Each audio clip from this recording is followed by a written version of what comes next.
الحمد لله رب العالمين والعاقبة للمتقين والصلاة والسلام على سيد الأنبياء والمرسلين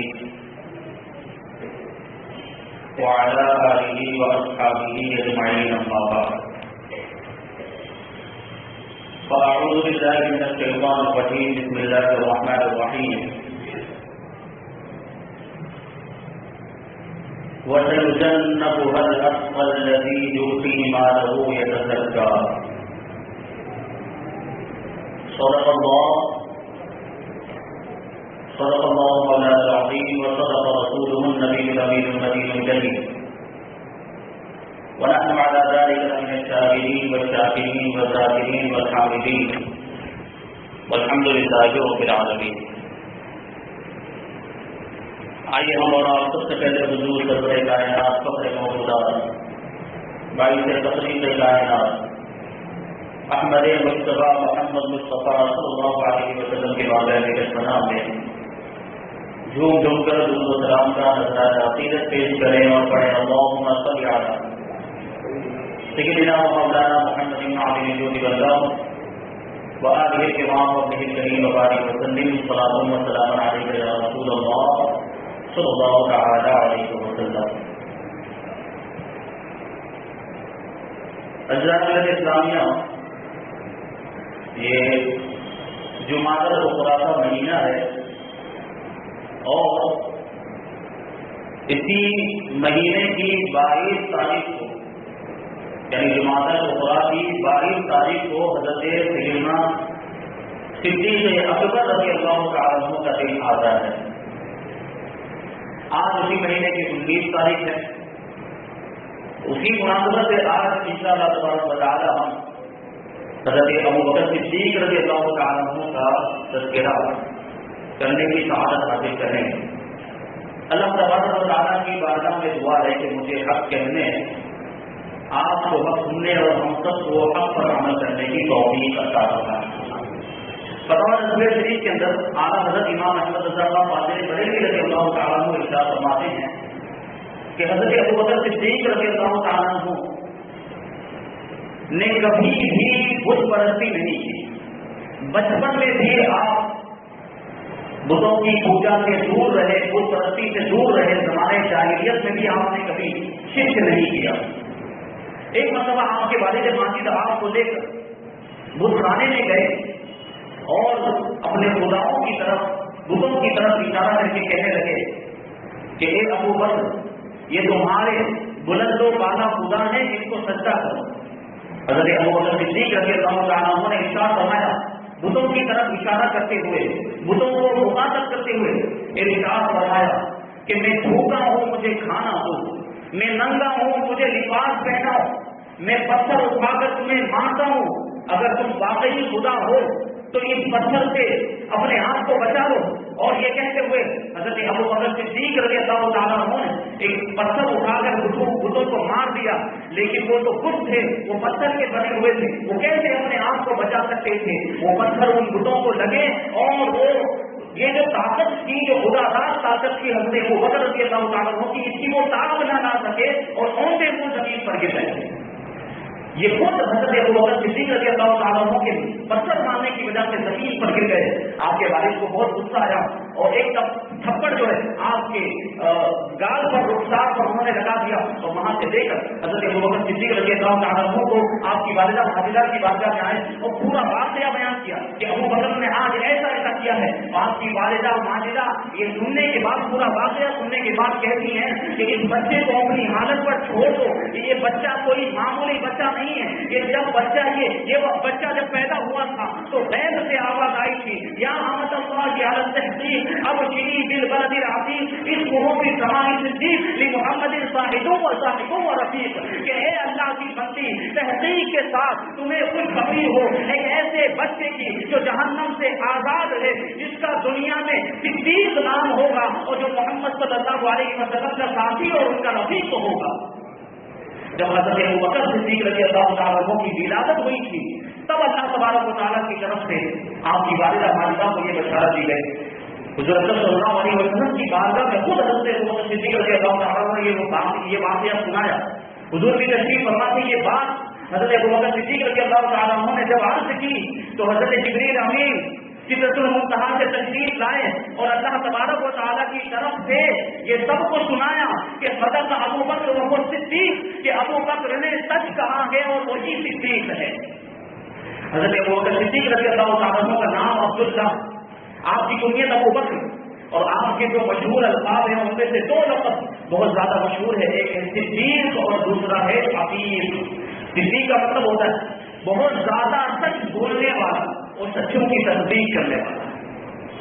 حضرت ابوبکر صدیق رضی اللہ تعالیٰ عنہ زمانے جاہلیت میں بھی ہمیشہ سچ بولا کرتے تھے، کبھی جھوٹ نہیں بولتے تھے. اس لیے زمانے جاہلیت میں ہی آپ کو یہ لقب دے دیا گیا تھا. صدیق کا جو لقب یہ زمانے جاہلیت میں ہی آپ کو دے دیا گیا تھا. اور دوسرا جو لقب ہے وہ ہے عقیق. عقیق کا مطلب ہوتا ہے آزاد، کیونکہ ایک مرتبہ اللہ کے رسول صلی اللہ علیہ وسلم نے حضرت ابوبکر صدیق رضی اللہ تعالیٰ عنہ سے خطاب فرمایا تھا، انت عقیق من النار، اے ابوبکر تم جہنم کی آگ سے آزاد ہو. اسی وقت سے آپ کا لقب عقیق ہو گیا. کہہ دیجیے سبحان اللہ.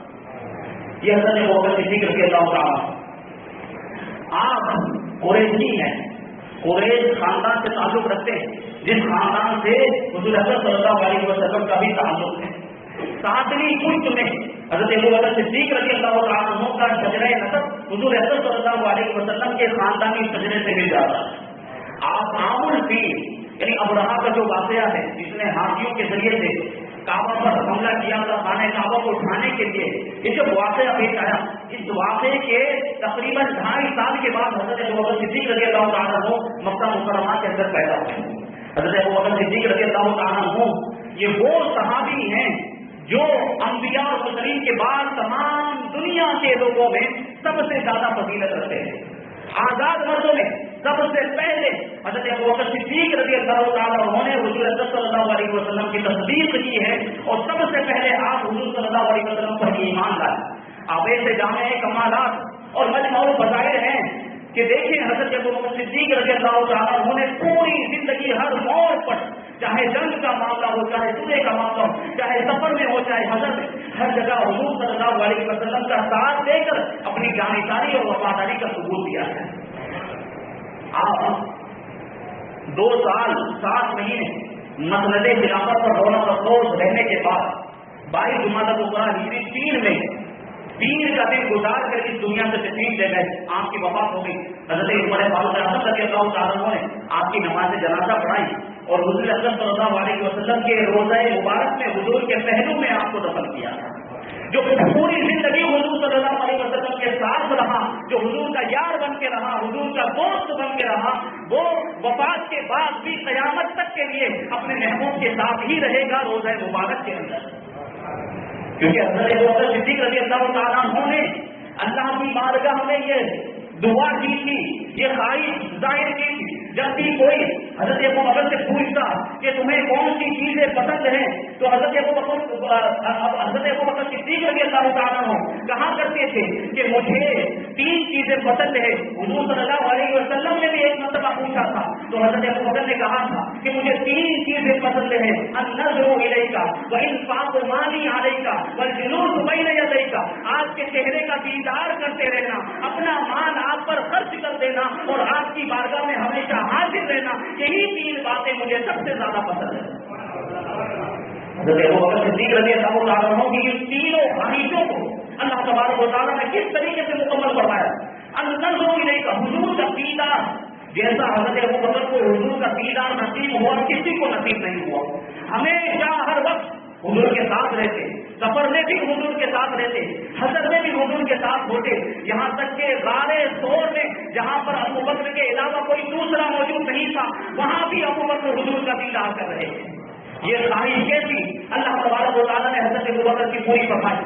اور انفاق و مال علیہ کا حضرت ابوبکر صدیق کی دوسری خواہش تھی کہ اپنا پورا مال میں آپ پر خرچ کر دوں، آپ پر قربان کر دوں. اور یہی ہوا. حضرت ابوبکر صدیق رضی اللہ تعالیٰ عنہ نے اپنا سارا مال حضور صلی اللہ علیہ وسلم کے قدموں پہ قربان کیا. اور جو تیسری وجہ تھی، جو تیسری خواہش وہ یہ تھی وجلوس بین یدیہ، کہ ہمیشہ آپ کی بارگاہ میں حاضر رہوں، ہمیشہ آپ کے سامنے بیٹھا رہوں۔ یہ حضرت ابوبکر صدیق رضی اللہ تعالیٰ عنہ کی خواہش تھی، اور اس خواہش کو، اس تمنا کو اللہ تبارک و تعالیٰ نے اس طور پر پورا کیا کہ زندگی میں تو حضور کے ساتھ رہتے تھے، زندگی میں تو ہمیشہ حضور کی بارگاہ میں موجود رہتے تھے، وفات کے بعد بھی اللہ تبارک و تعالیٰ نے یہ مقام و مرتبہ دیا کہ حضور کا ساتھ قبر میں بھی عطا فرمایا۔ یہ حضرت ابوبکر صدیق رضی اللہ تعالیٰ عنہ ہے۔ آپ دیکھیں، ابھی میں نے عرض کیا کہ سب سے پہلے حضرت ابوبکر صدیق رضی اللہ تعالیٰ عنہ کی ایمان ہے۔ سوانح کربلا کے اندر حضرت حضور افاضل ارشاد فرماتے ہیں کہ اگرچہ اکثر صحابہ و تابعین وغیرہ کا اس بات پر اجماع ہے کہ سب سے پہلے مومن حضرت ابوبکر صدیق رضی اللہ تعالیٰ عنہ، لیکن بعض حضرات کہتے ہیں کہ سب سے پہلے مومن حضرت مولانا کائنات علی مرتضیٰ رضی اللہ تعالیٰ عنہ، بعض حضرات کہتے ہیں کہ سب سے پہلے ایمان لانے والی شخصیات میں حضرت خدیجہ کبریٰ رضی اللہ تعالیٰ عنہ۔ تو ان سارے اقوال کے درمیان ہمارے امام الائمہ، سراج الامہ، کاشف الامہ، امام اعظم ابو حنیفہ رضی اللہ تعالیٰ عنہ نے تصدیق فرمائی، اس طریقے سے اس کی وجہ بیان فرمائی ہے کہ ان سارے اقوال کے اندر تصدیق ہو جاتی۔ ارشاد فرماتے ہیں کہ آزاد مردوں میں سب سے پہلے ایمان لانے والے حضرت ابوبکر صدیق رضی اللہ تعالیٰ عنہ ہیں، اور عورتوں میں سب سے پہلے ایمان لانے والی حضرت خدیجہ کبریٰ رضی اللہ تعالیٰ عنہ ہیں، اور چھوٹے بچوں میں سب سے پہلے ایمان لانے والے مولا کائنات حضرت علی مرتضیٰ رضی اللہ تعالیٰ عنہ ہیں۔ سوانح کربلا کے اندر ہی یہ بات لکھی ہے کہ اہل سنت و جماعت کا اس بات پر اجماع ہے کہ تمام دنیا کے لوگوں میں انبیاء اور مرسلین کے بعد حضرت ابوبکر صدیق رضی اللہ تعالیٰ عنہ سب سے افضل ہے، ان کے بعد حضرت عمر فاروق اعظم رضی اللہ تعالیٰ عنہ، ان کے بعد حضرت عثمان غنی رضی اللہ تعالیٰ عنہ، ان کے بعد حضرت مولا کائنات علی مرتضیٰ رضی اللہ تعالیٰ عنہ، ان کے بعد باقی عشرہ مبشرہ یعنی وہ صحابہ کرام جن کو اللہ کے رسول صلی اللہ علیہ وسلم نے دنیا ہی میں جنت کی بشارت عطا فرمائی تھی، ان کا مرتبہ ہے۔ پھر عشرہ مبشرہ کے بعد وہ صحابہ کرام، ان صحابہ کرام کا مقام و مرتبہ سب سے بلند و بالا ہے جو جنگ بدر میں شریک ہوئے تھے۔ ان کے بعد ان صحابہ کرام کا مقام و مرتبہ سب سے بلند و بالا ہے جو جنگ احد میں شہید ہوئے تھے، شریک ہوئے تھے۔ اور ان کے بعد ان صحابہ کرام کا مرتبہ سب سے بلند و بالا ہے جو بیعت رضوان میں شریک ہوئے تھے، اور پھر باقی تمام صحابہ کرام کا مقام و مرتبہ۔ یہ ترتیب ہے صحابہ کرام کے مقام و مرتبے کی، اور یہ شان ہے حضرت ابوبکر صدیق رضی اللہ تعالیٰ عنہ کی کہ انبیاء اور مرسلین کے بعد سب سے بڑا مرتبہ اگر کسی کا ہے تو وہ ابوبکر صدیق کا ہے۔ یہ شان و شوکت، یہ مقام و مرتبہ دیکھیں آپ اللہ کے رسول صلی اللہ علیہ وسلم سے کیسی محبت، کیسا عشق تھا کہ اپنا سارا مال اللہ کے رسول صلی اللہ علیہ وسلم کی قدموں پر قربان کر دیا، کہ اللہ کے رسول صلی اللہ علیہ وسلم خود ارشاد فرماتے ہیں کہ ما نفعنی مال قط ما نفعنی مال ابی بکر، کہ مجھے کسی کے مال نے وہ نفع نہیں پہنچایا جو ابو بکر کے مال نے نفع پہنچایا۔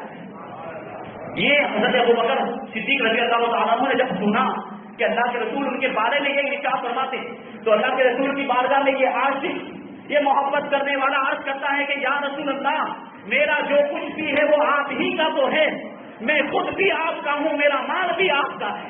حضرت ابوبکر صدیق نے ہمیں یہ عقیدہ دے دیا کہ ہماری جان کے اور ہمارے مال کے مالک اللہ کے رسول صلی اللہ علیہ وسلم ہیں۔ کیا پیش کریں آقا، کیا چیز ہماری ہے، کیا پیش کریں آقا، کیا چیز ہماری ہے، یہ دل بھی تمہارا ہے، یہ جان بھی تمہاری ہے۔ یہ حضرت ابوبکر صدیق رضی اللہ تعالیٰ عنہ نے ہمیں یہ عقیدہ دیا ہے اہل سنت و جماعت کو کہ ہماری جان کے اور ہمارے مال کے مالک اللہ کے رسول صلی اللہ علیہ وسلم۔ کیسے اپنے مال کو قربان کیا؟ جنگ تبوک کا موقع، قحط سالی کا زمانہ، انتہائی غربت و اختلاف کا زمانہ تھا، لشکر کی تیاری کے لیے سامان موجود نہیں، ہتھیار موجود نہیں تھے، سواریاں موجود نہیں، جانور موجود نہیں تھے۔ اللہ کے رسول صلی اللہ علیہ وسلم نے ارشاد فرمایا کہ کون ہے جو صدقہ کر کے لشکر اسلام کو تیار کرتے، لشکر اسلام کا ساز و سامان فراہم کرتے۔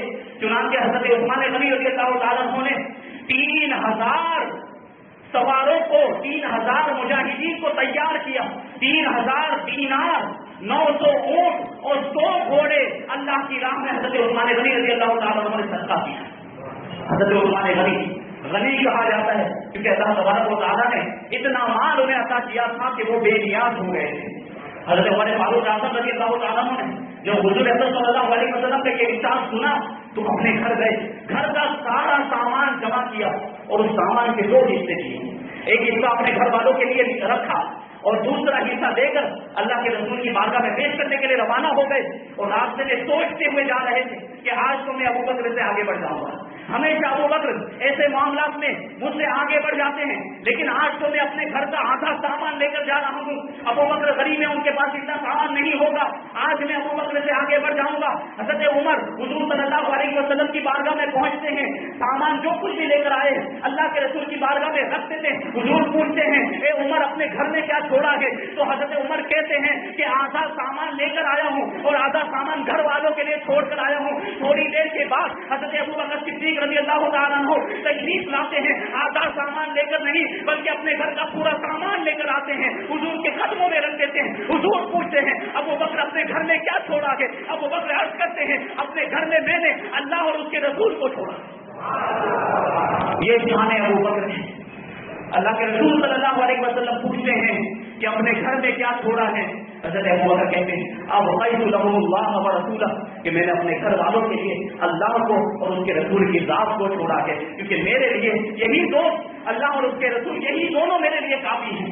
دیکھیں آپ حضرت ابو بکر صدیق رضی اللہ تعالیٰ عنہ جب اپنے گھر کا سارا سامان لے کر آئے, غریبی کا عالم یہ تھا کہ ٹاٹ کا لباس پہنے ہوئے تھے اور بٹن بھی موجود نہیں تھے. آج کے زمانے میں جیسے بٹن ہو ایسے بٹن نہیں تھے, بٹن کی جگہ پہ ببول کے کانٹے لگائے ہوئے تھے. ایسا لباس, خستہ لباس پہن کر اللہ کے رسول صلی اللہ علیہ وسلم کی بارگاہ میں حاضر ہوئے تھے. اللہ تبارک و تعالیٰ کو یہ ادا اتنی پسند آ گئی کہ فرشتوں کی جماعت کے ساتھ حضرت جبریل کو بھیجا کہ جاؤ اور میرے صدیق کو سلام کہو.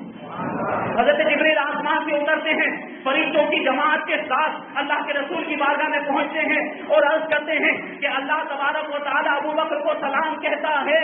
ابو بکر کی یہ ادا اللہ تبارک و تعالیٰ کو پسند آ گئی اور حضرت جبریل امین نے بھی وہی لباس پہنا ہوا تھا اور آپ کے ساتھ جو فرشتے تھے انہوں نے بھی وہی لباس پہنا ہوا تھا جو ابو بکر نے پہنا.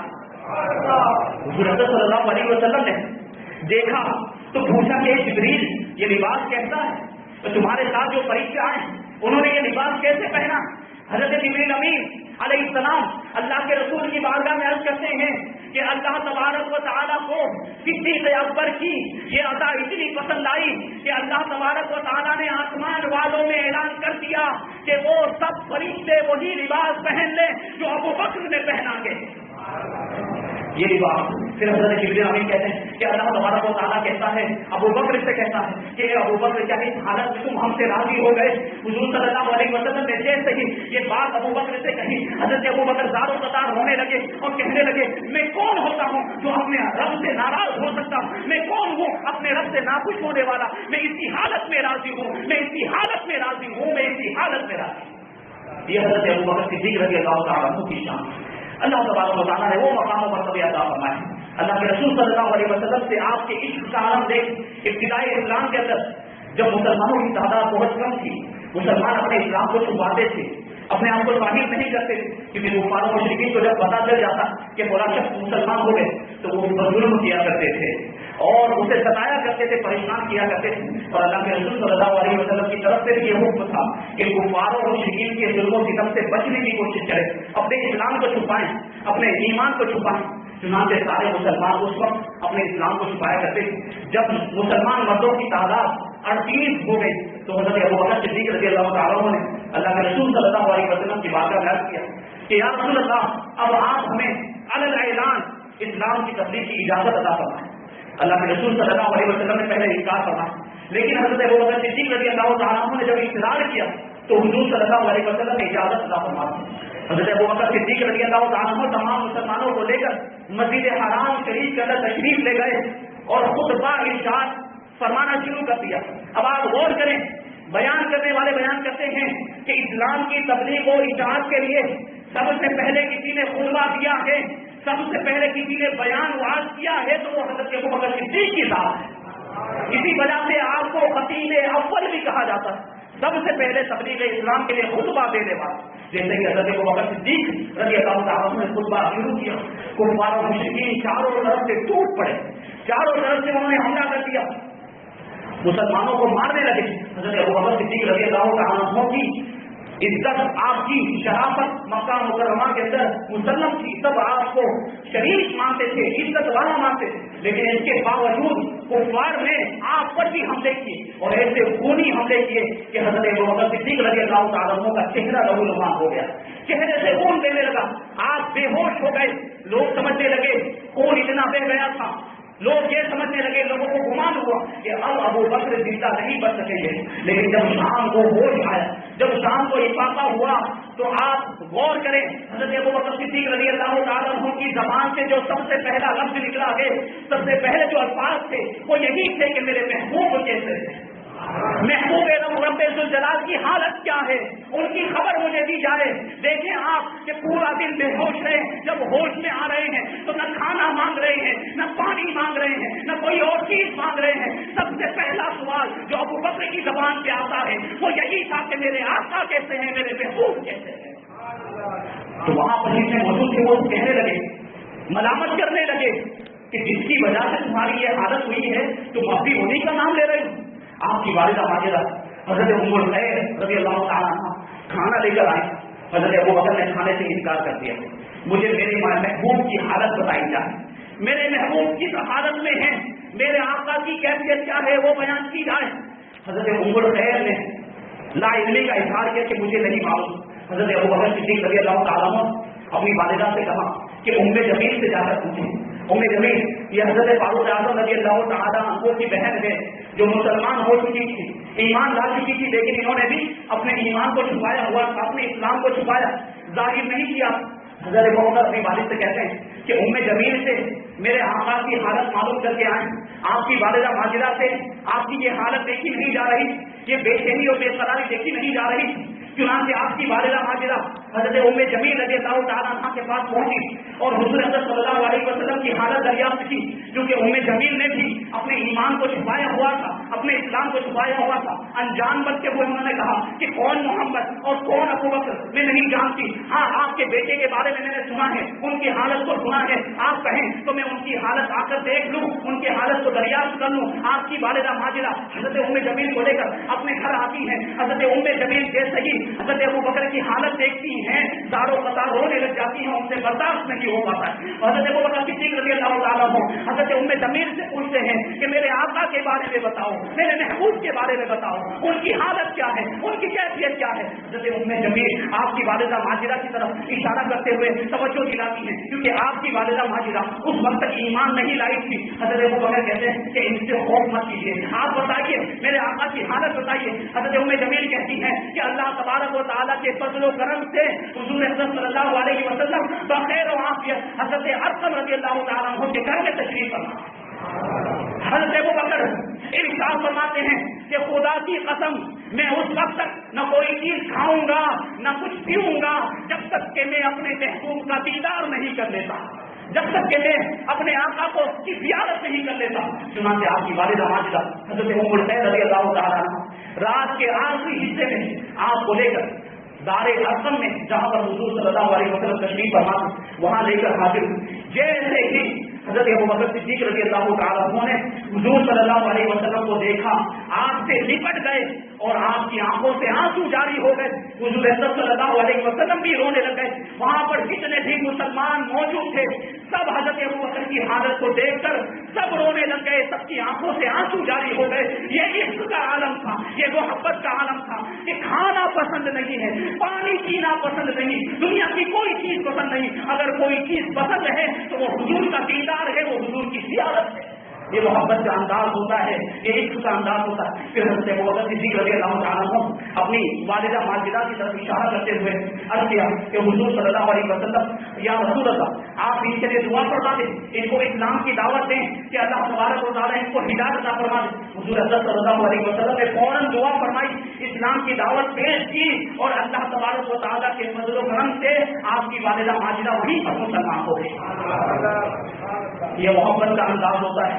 حضرت ابوبکر صدیق رضی اللہ تعالیٰ کو آقا علیہ السلام سے کیسی محبت کرتے تھے کہ آپ جب نیند سے بیدار ہوتے صبح میں جب اٹھتے تو آپ کو سب سے زیادہ پسند یہ بات ہوتی تھی کہ اٹھنے کے بعد سب سے پہلے کسی کا دیدار ہو تو وہ میرے حبیب کا دیدار۔ بعض اوقات تو ایسا ہوتا کہ رات کو بے چینی کے عالم میں آپ اٹھ جایا کرتے کہ بے قراری کے عالم میں اٹھ جایا کرتے، حضور اکرم صلی اللہ علیہ وسلم کے حجرہ مبارک کی دہلیز پر اپنا رخسار رکھ کے سو جایا کرتے۔ جب حضور اکرم صلی اللہ علیہ وسلم صبح کو اٹھ کر دروازہ کھولتے تو ابو بکر کو اپنی چوکھٹ پر پاتے اور پوچھتے ابو بکر تم یہاں کیسے آئے؟ تو ابو بکر عرض کیا کرتے تھے کہ مجھے یہ بات پسند تھی کہ صبح جب میری آنکھ کھلے تو سب سے پہلے جس کا دیدار ہو تو وہ آپ کا چہرہ مبارک ہو۔